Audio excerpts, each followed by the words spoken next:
It has just gone 1400 hours in Central African time.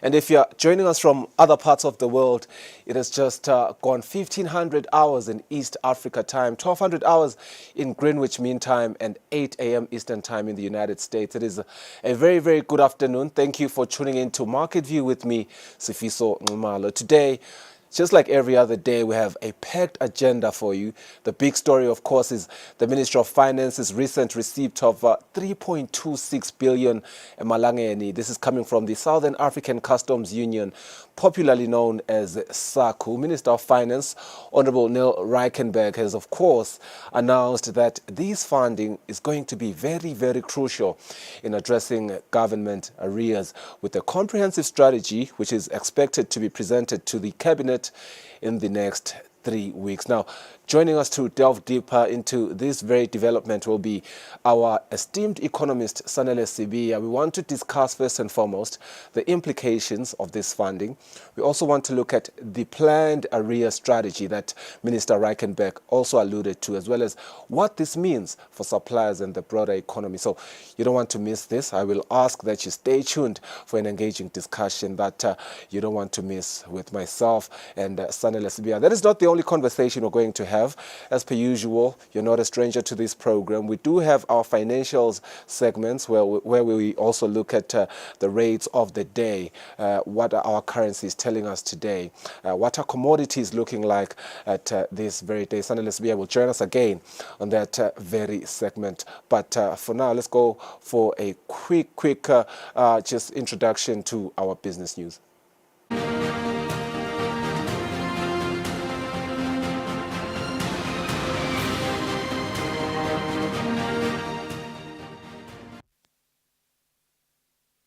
All right, so very, very good afternoon once again. You are tuned into the first Market View edition of this very week, the 8th of July. Thank you for tuning in. My name is Sifiso Ngumalo. Really happy to be your host as we steer this program today. We want to start with this business news story. Sustaining a business calls for personal debt discipline, and this advice was shared by financial literacy advocate Terence Twala when asked what could small and medium enterprises do to stay in business. Now, this follows that the Youth Enterprise Revolving Fund stated that some youth businesses have collapsed, resulting in losses.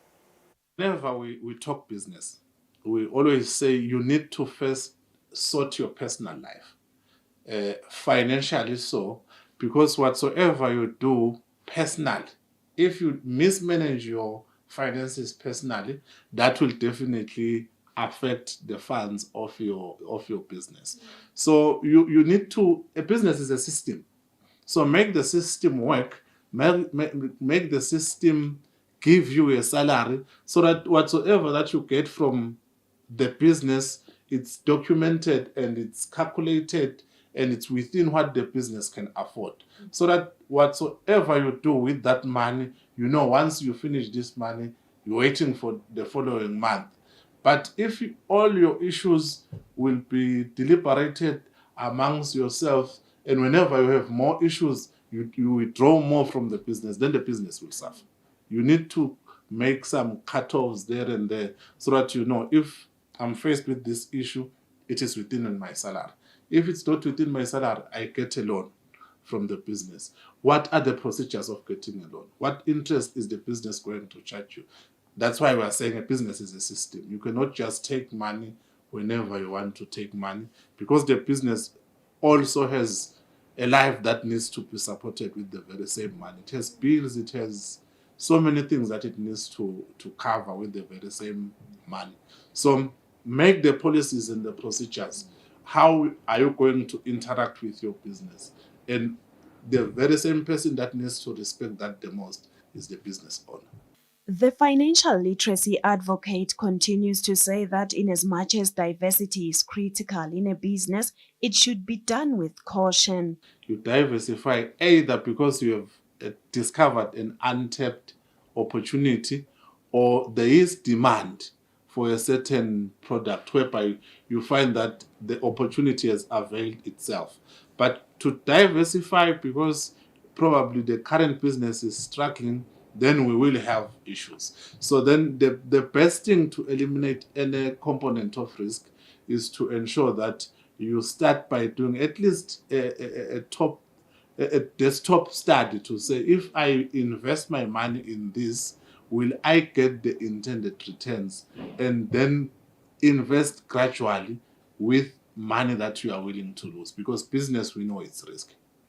He says as the inflation continues to grow, it is important to start activities that will help in ensuring every household saves money. For Market View, Nelson Dlangamandla, Siphiwo Sami, Gininza and Vuminkosi Nzinisa Mbabane. More and more people are now forming cooperatives, having seen that the International Trade Center as well as the European Union are training members of cooperatives on the International Labour Organization's cooperative development tools. Now, speaking at Mananga during the training, Albert Omar Muruma, who is the ILO trainer, says understanding the tools will help members reap the best of the benefits in this development. This tool Think Up tries to create awareness on the benefits, advantages of cooperatives, so that they decide, after that they decide whether to form a cooperative. Start Coop is a step-by-step process of forming a cooperative.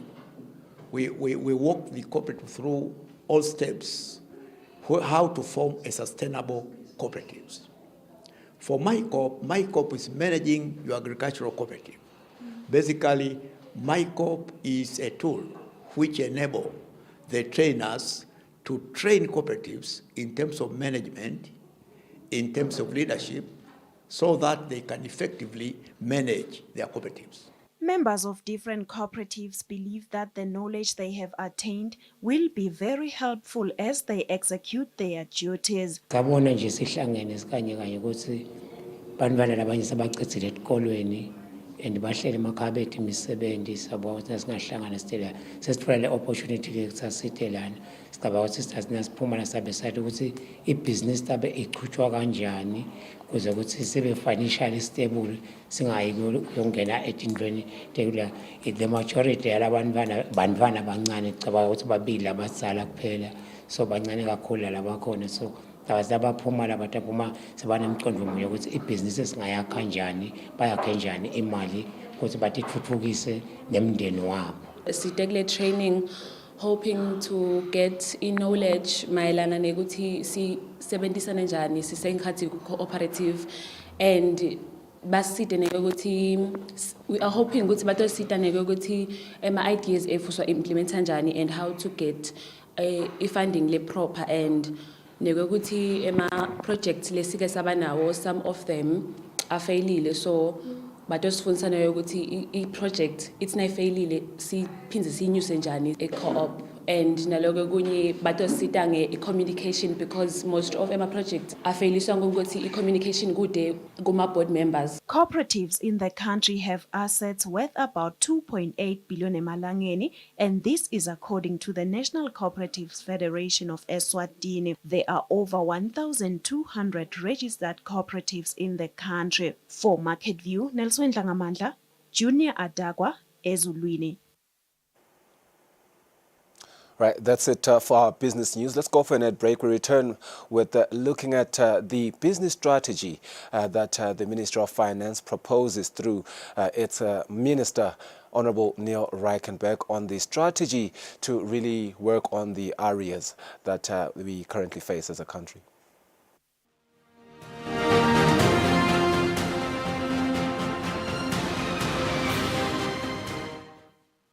Be sure to catch Business Watch every Wednesday between 2 p.m. to 3 p.m., where we feature the latest updates on business news, market trends, and exclusive interviews with industry leaders, as well as insights on emerging small and medium enterprises in the commercial sector.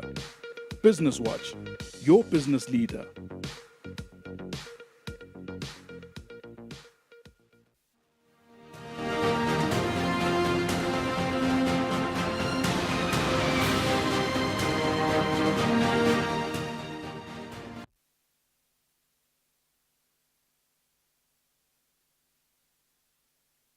All All right, it's 10 minutes after 2. Welcome back and thank you for staying with us here on Market View, the very first edition of this week. It is the 8th of April. We have a very, very packed agenda for you. Getting into this other important development coming from the Ministry of Finance, which is working on an arrears strategy for suppliers that will pile up to the next quarter. The Minister for Finance, Honorable Neil Reichenberg, has said this when explaining how the recently received 3.26 billion emalangeni in SACCO receipts will be used by government, stating that in about 3 weeks, the strategy will be presented in cabinet. Who has come into the country, the quarterly about 3.26 billion emalangeni. As is known, some of that money is used for a stabilization fund that we put in place. Some of it's also used to settle a central bank advance. So every quarter we settle an advance we get from central bank, which makes sure the salaries are paid on a monthly basis. But at the same time, we've also managed to settle outstanding arrears to suppliers quite aggressively. Fortunately, over this period also, we received about a 900 million the month end of June because of it's a provisional tax year. The time of the year when provisional tax is paid, and so that also helped a lot. We also received the 400 million from the JSE listing, which landed, I think, Tuesday on last week. At the same time, there's a central bank profit that also gets paid this time of the year, more or less. I think it's 170 million that is still coming in. So between all of these monies, which have really helped, we'll really make sure that we settle a lot of the different arrears and make sure we catch up on a lot of different micro projects payments, RDF payments, CDF payments, and just get our cash flows back in place. We're not in an ideal situation, even though we should be paying suppliers fully is our intent. We might find that there's an accumulation again towards the next quarter, and we're in an unhealthy cycle of having arrears build up towards the different quarters when SACCO comes in. So in a month's time, or actually less than a month, in about 3 weeks' time, we'll actually have an arrears clearance strategy set up as the Ministry of Finance. We're hoping to have that passed by Cabinet, and then we will be coming with 1 or 2 loans to be able to make sure that once and for all we get our cash flow right in the country. Now that we are spending on budget and spending in time, even though arrears have come down from around the 6 billion mark from before to around the 1.4, 1.5 when it peaks out, it is still unhealthy. We need to actually have no arrears in a country and pay suppliers on time when it is due. And we're looking at putting a strategy in place to do that now that we have the budget spend happening correctly in the country. All right, that is the arrears clearance strategy in 3 weeks by the Ministry of Finance. We were listening to the Minister for Finance, Honorable Neil Reichenberg, on what really this is all about. They have received, we have, as Eswatini rather, received a substantial 3.26 billion from the Southern African Customs Union, known as SACCO. Of course, this funding is set to play a critical role in addressing government arrears, as the Minister has just said. But a comprehensive strategy is expected to be presented to the Cabinet within the next 3 weeks. But to help us unpack this development, we do have Sanela Sibiya, who is joining us through a video link. We want to explore the potential impacts of this financial injection, the details of the planned arrears strategy, and what this means for suppliers and the broader economy. Sanele, thank you so much for joining us. Let's ventilate what this means for Eswatini. A lot of questions, that I have for you regarding this particular development. But maybe let's just start by looking at the overview and impact. Minister Reichenberg mentions that the 3.26 billion emalangeni from SACCO is expected to, of course, address government arrears. Can you provide us an overview, Mr. Sibiya, of how significant this amount is for Eswatini's economy? Good afternoon, Mr. Nilo, and good afternoon to the viewers at home. So this is an amount that is quite significant, and as you know, we fund most of our public expenses utilizing the funds coming in from the SACCO from the SACCO revenue sharing pool. So the 3 billion, that's a very hefty amount, and it should actually be able to cover quite a huge chunk of our quarterly expenditures as we receive this money in quarterly basis. So yes, this is one of the very major sources of funding for the government of Eswatini, and we know that SACCO funds well above 50% of our overall expenditure as a country. So this is part of that money that goes towards that, Mr. Let me leave it there for now. Yeah. I also want us to look at, just the injection, because of course the minister speaks to what you are alluding to as well. But I want us to look at in what ways could this very injection of funds potentially, say, stabilize, for lack of a better term, the economy and benefit various sectors? So that's what we would actually be looking out for, and that's what we would want the government to take that money and pump it into such activities. I mean, I'm listening through the interview we've had. The minister allude to payments around, kicking up expenditures on your micro projects and, the Rural Development Fund. So that in a way, that is money that's going to go straight to benefit Eswatini, and those are the benefits that Eswatini will actually get to feel in the economy. But pertinent to us as economists, what we are looking forward to is when this money comes in, we would really like to get to a point where we have areas to the private sector cleared up, so government should own no suppliers. As the minister has rightly put it, you should make sure that you've paid all the suppliers that one has to pay. And because once you do that, you allow businesses to have enough liquidity to continue with their expansion, and also, just improve the multiplier effect of the planned expenditures or the money the government pumps into the economy. So that's one of the things that we would expect the government should do: make sure that suppliers are paid on time, and make sure that capital projects are moving on time and are paid on time, and we are spending on budget. That's the critical. That's one critical aspect that I would really urge government to really look into: spending on budget, do not overspend, Mr. Newman. Spending on budget, do not overspend. Expenditure situations, some of the things that were even highlighted during the very first budget speech this year, and I'm glad that you are reiterating that imperative. But looking into the area strategy, the minister, of course, stated that an area strategy will be presented to the cabinet in about 3 weeks. But based on past experiences, what key elements do you think this strategy should include to be effective? Of course, spending on budget, like you've alluded, but what are other things? How might, the area strategy ensure timely payments to suppliers and service providers moving forward? So, looking at the strategy, one might want to also be interested to finding out how the government payment system would actually be improved to make sure that we are able to tally expenditures together with cash flows. Because, we are expecting, say, 13 billion to come in from SACCO. We are expecting so many billions to come in through the Revenue Authority.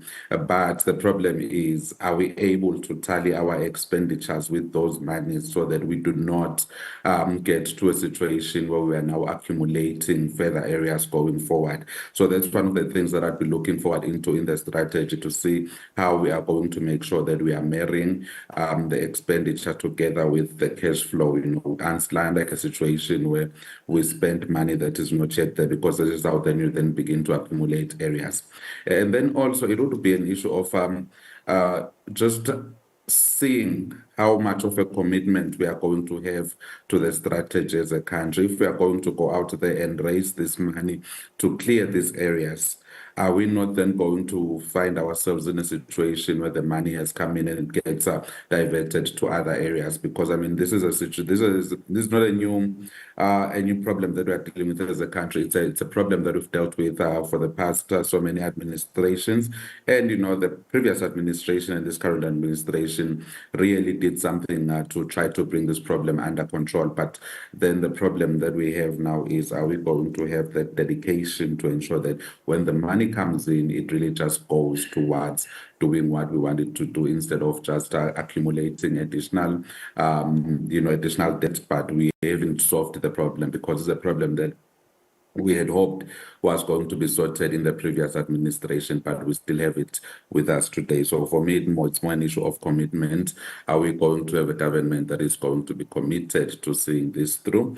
And are we going to have a government that will ensure that if they do raise these additional lines of credit to finance this, we are able to take that money and put it there, because we know government has a lot of competing priorities. So that's where I would really be a bit worried. But what I do like about this government is we've not had a government that will be so open, to come up and tell us what they're going to spend the money on. So that level of accountability, if we could have that, also translate into the dedication and the zeal with which we want to solve the area's problems. Right.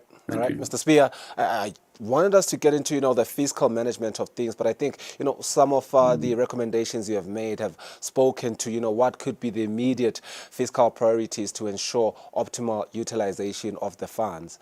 I want us to go for a net break. I think you are the star of the show today, Mr. Spear, because we also come back to look at today's financial rates with you. Don't go anywhere.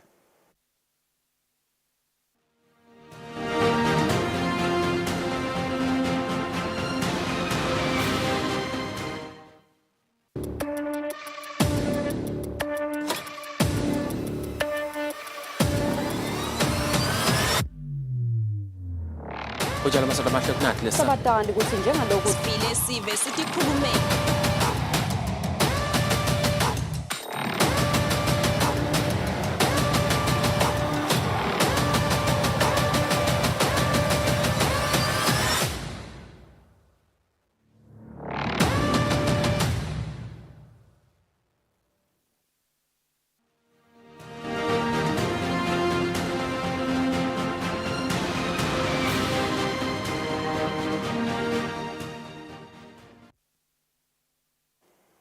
Welcome back to the program. Still tuned into TV, watching Market View, the first episode of the week. We are getting into, or rather diving into, the latest updates from the global markets when it comes to financial rates today. We still are connected with Sanele Sbia, who is our economist, just to look at, what the markets are telling us today. Mr. Sbia, what could be some of the factors that have, or rather, that you think contributed to the modest gains in the U.S. indices today? Thank you, Mr. Ngumalo. So what we are seeing happening in the U.S., the U.S. still has that momentum from the previous week. And what we are seeing happening in the markets is the fact that the numbers that came in terms of the jobs, in terms of new orders and all of those other figures, they have shown that, the market, the economy was slowing down a bit. And that has actually created an expectation that the Federal Reserve Bank should soon begin to accommodate, the markets in order to drive this growth. So markets are still somehow trading and, just taking in those bad news in positive light, Mr. Ngolo. That's why we are seeing those positive figures coming out of the US, and we're hoping that as the trading week starts and it rolls on and we get more data coming up this week, we are getting more inflation data coming in this week, so that should actually be able to tell the economy and the markets whether they should really expect a rate cut to come in September, which is what the markets are really just taking in now, and that's what we are seeing there. Nasdaq 100 is catching my attention. I did see a 0.0009. I think, there it is again, 0.009. That's a positive there. How might this composite gain influence global tech stocks? Briefly. Yeah, so that's what we've been seeing, with Tesla last weekend, we've seen NVIDIA rebound. So we are seeing that, there is a bit of some,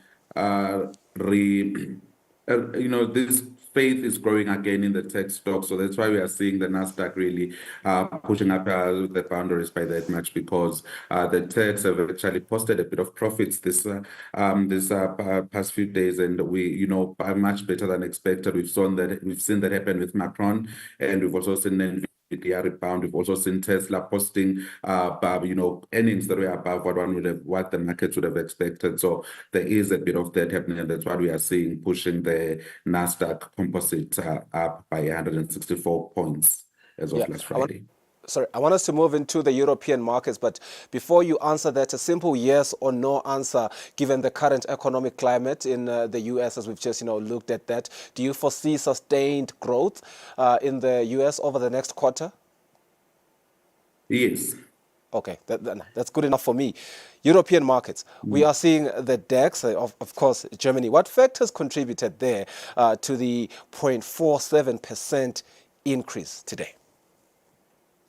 It's a bit of a, the European story. It's an election story these days in Europe, and we've seen France trying to, the second round when they came out, the results showed that we are not going to have a left-leaning government. So that somehow has brought back some semblance and some stability into the Euro region, because the far left winning was more of they had a strong immigration policy, which was counter what the European Union stands for overall. But now we saw people in France coming out in numbers to really vote, such that the second turn out of the results showed that we are not going to have Le Pen coming into parliament and really just taking the economy into a completely different dynamic. So that's what Europe is trying to bring in today, and that's what we are seeing there. Same thing in London. We've seen the Labour Party coming into power, and yes, they are presenting some plausible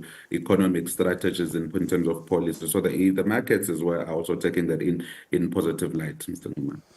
For another viewer just passing by, maybe on the living room while we are discussing these indices, I don't want them to get the impression that we're talking about the UEFA Euro Championships, because you mentioned London, you mentioned France and Germany, and those are the teams that were playing the quarterfinals. Let's move into the Asian markets, the Hang Seng Index in Hong Kong. What impact could the index, 1.55% decline, by the way, have on regional market market sentiment? Sorry.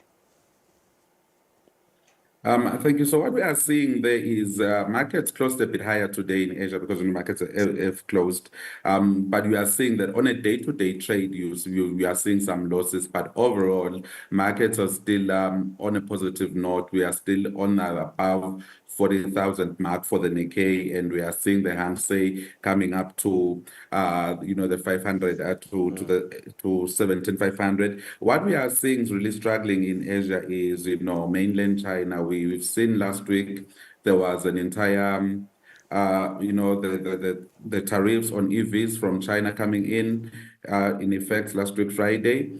And we know with what's happening in the US with President Biden, the pressure on President Biden to really just pull out of the race. Now that improves the chances of a Trump government. And that doesn't bode well for China, because we remember what happened in the last parliament during the Trump years. And then you compound that together with all the issues that the finance sector and the growth story that China is facing. That's what we are seeing there. But overall, markets are a bit upbeat, though closing a bit lower today, because it's the initial of we are still expecting US markets to come up and really give us a bit of more direction in terms of what is going to be happening with those interest rates. Really, really interesting. In the interest of time, just a quick summary, but I will want us to look at the currencies. But before we get there, I just want to highlight that we are seeing that Eswatini's all share index increased by 2.58%, and then with commodities, gold prices dropped by 0.74%, despite market fluctuations, by the way. But let's get into the currencies, Mr. Sibia. Just a quick one. How does the marginal increase of 0.05% exchange rate reflect broader economic trends? So what we are seeing there is it's basically still that overall positive story coming in from the South African election, the government of national unity, and the overall pressure that there is now on the Federal Reserve Bank to start cutting interest rates. So that's why we are seeing the Lilangeni is standing firm against the dollar, also standing firm against the euro, and also standing firm against the Japanese yen. Even though we are seeing sometimes small weaknesses, but it's weaknesses against the dollar and the euro that are within very strong regions than we've ever seen in quite over 6 or 7 months. Mr. Spear, thank you so much. Appreciate you co-starring the show with me today. 2 segments.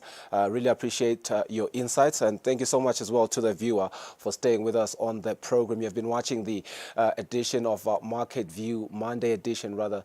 Okay, stay with us over the next few hours as we give you other programs on the show. Have a good day. Bye-bye.